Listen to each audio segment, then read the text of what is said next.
Hello बच्चों, आज function का एक बहुत अच्छा क्वेश्चन करने जा रहे हैं। तो अभी हम इसको रीडिफाइन करेंगे। अगर आपको इसको रीडिफाइन करना आ गया तो समझ लो आपको फंक्शन का सब कुछ आ गया। इसको कैसे करना है जी, पहले तो हमने एब्सोलूट फंक्शन की डेफिनेशन लिख लेनी है। एब्सोलूट फंक्शन की डेफिनेशन होगी ये आपको पता है। फिर हमने इसको डिफाइन करना है, तो इसकी डेफिनेशन लिख देनी है हमने x-2 अगर x-2 greater than equal to 0 है, नेगेटिव ऑफ x-2 अगर x-2 लेस देन 0 है। फिर हमने ये वाली डेफिनेशन लिख देनी है।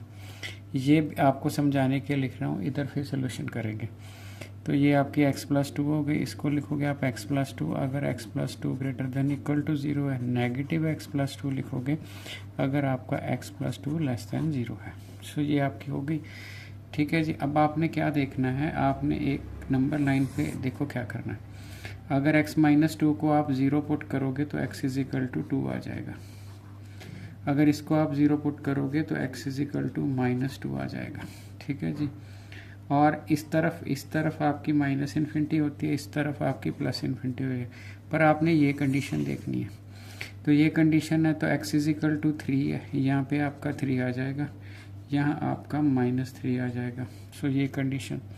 अभी आप ध्यान से देखोगे तो आपका क्वेश्चन यहाँ से यहाँ तक है एक रीजन, यहाँ से यहाँ तक एक रीजन और यहाँ से यहाँ तक एक रीजन।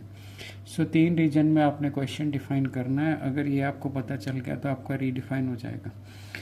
केस 1, इसका मतलब है कि आपको फंक्शन का आंसर चाहिए। तो आपका केस 1 क्या होएगा, केस 1 है उसमें आपने क्या लेना है, x3 और -2 के बीच लेना है आपने।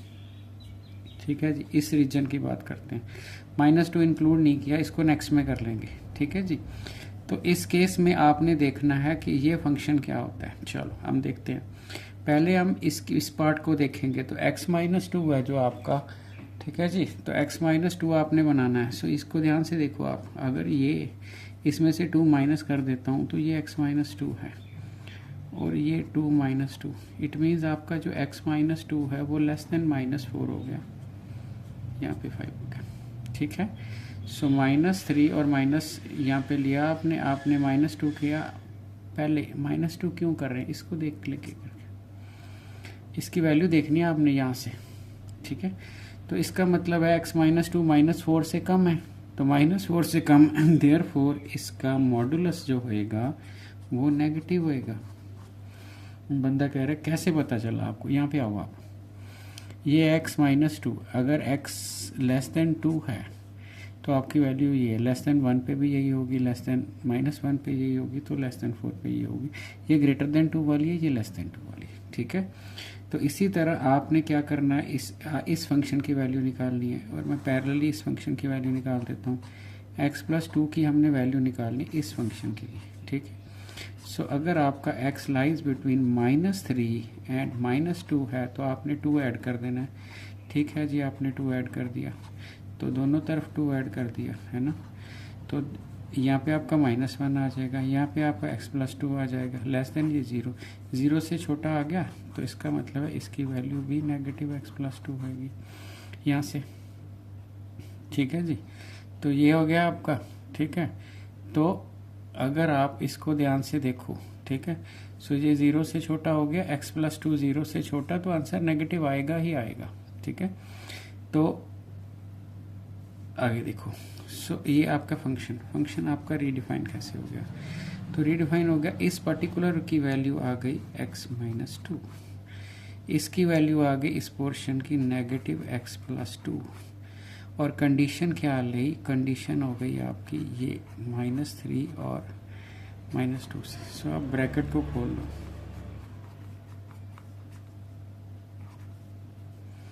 ये आपका कैंसिल आउट हो गया, तो ये आ गया आपका नेगेटिव x। फर्स्ट केस आपका फिनिश हो गया। तो फर्स्ट केस हमने फिनिश कर दिया। ठीक है जी। अब हम सेकंड केस पे जाएंगे। सेकंड केस को हम दोबारा लिखेंगे। सेकंड केस के लिए मैं fx फिर लिख रहा हूँ। fx को मैंने लिखा x-2, फिर मैंने लिखा x+2। ठीक है जी। और केस मैंने लिखा केस 2 कौन सा है, इसको ध्यान से देखो आप। -2 और 2 के बीच में लाई करना। x greater than equal to -2 and less than 2। अब इस केस में इसकी वैल्यू देखनी है आपने, तो पहले क्या करोगे आप 2 माइनस कर दोगे दोनों साइड पे, तो -4 आ गया, ये x माइनस 2 आ गया, ये लेस देन आपका 2 माइनस 2, सो ये लेस देन आपका 0 आ गया। सो लेस देन 0 मीन्स आपका जो मॉड है ये आपको नेगेटिव वैल्यू देगा। ठीक है जी। इसके साथ एक और सिचुएशन है, x माइनस 2 और 2 के बीच हमने प्लस वाली वैल्यू देखनी है, तो यहाँ पे हमने 2 ऐड कर दिया, तो 2 + 2, सो ये आपका बन गया 2 से ग्रेटर और लेस देन हमने, ठीक है, लेस देन 4, तो इट मीन्स हमने 2 ऐड किया, यहाँ पे 2, यहाँ पे 2, यहाँ पे 2, सो ये आपका 0 से बड़ा आ गया। इसका मतलब है इसका जो मोड होएगा वो x + 2 होएगा। मेरा ख्याल है आपको ये बात समझ आ गई। ठीक है जी। अब समझ आ गई तो फिर फंक्शन लिखना है। फंक्शन लिखना है तो फंक्शन लिखना है आपने, इसको आपने नेगेटिव लिखना है x - 2, इसको आपने पॉजिटिव लिखना है, सो आपने -x + 2 + x + 2, सो ये कैंसिल आउट हो गया, तो आपका 2 + 2 एंड इट इज़ 4, तो f(x) आपका 4 आ गया। कब? जब आपका x लाइज बिटवीन -2 एंड 2 है। सो ये केस 2 सॉल्व कर दिया हमने। ठीक है जी।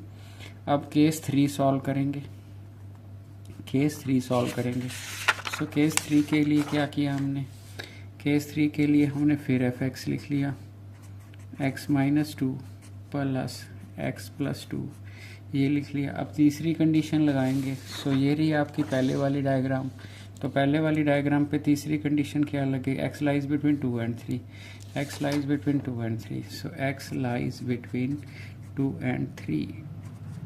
ठीक है। सो 2 और 3 के बीच लाई करता है, 3 को आप इंक्लूड कर लो क्योंकि इंक्लूड है स्टार्टिंग में।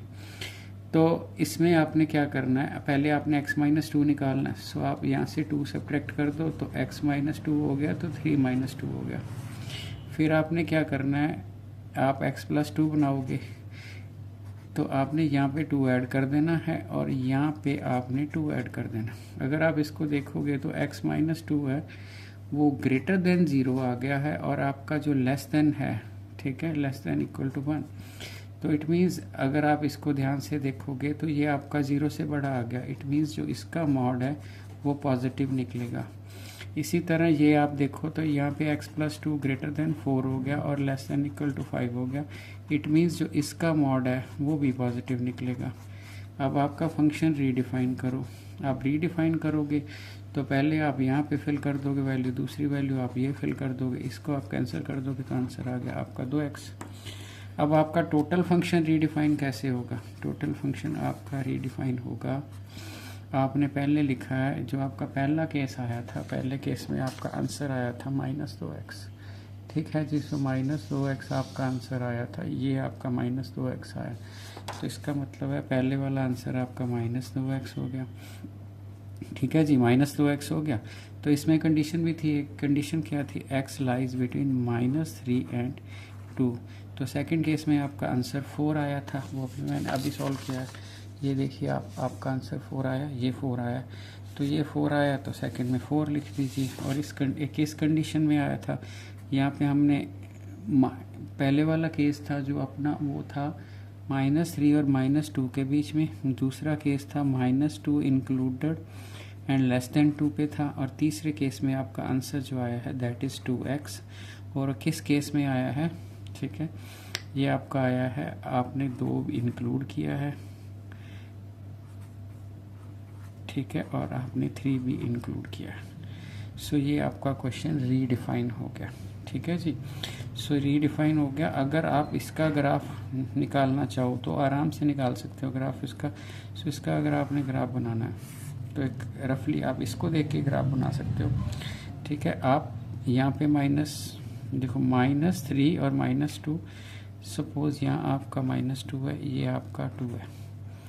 ठीक है। -2 और 2 में आपके पास एक फ्लैट कर्व है 4, ठीक है, 4 हाइट की। So means this 4 is y = 4, तो ये 4 जो आपका है वो y = 4 है। ठीक है, तो ये आपका y = 4 है, तो ये वाला पार्ट तो ये आपने ड्रा कर दिया। Any line parallel to x axis is y, because ये y आपका 0 है, ये y आपका 4 है। ये 4 कहाँ तक जाएगा, सिर्फ यहाँ पे 2 तक जाएगा, यहाँ पे। उसके बाद आपकी 2 से 3 आपकी ये लाइन है y is equal to X, Y is equal to X, ऐसे लाइन बनती है। आपको पता है ना y is equal to M X कैसे बनती है, ऐसे, ठीक है। तो y is equal to 2x ऐसे, और -3 अगर आप पीछे जाओगे तो -2x है, तो आपकी ऐसी लाइन बनेगी। तो ये आपका ग्राफ बन जाएगा, ये आपका क्वेश्चन रीडिफाइन हो गया। मुझे लगता है कि मैंने आपको एक मैसेज कन्वे कर दिया कि आपको रीडिफाइन कैसे करना है, ठीक है। तो वीडियो अच्छी लगी हो तो लाइक करें और चैनल को सब्सक्राइब करें। Thank you.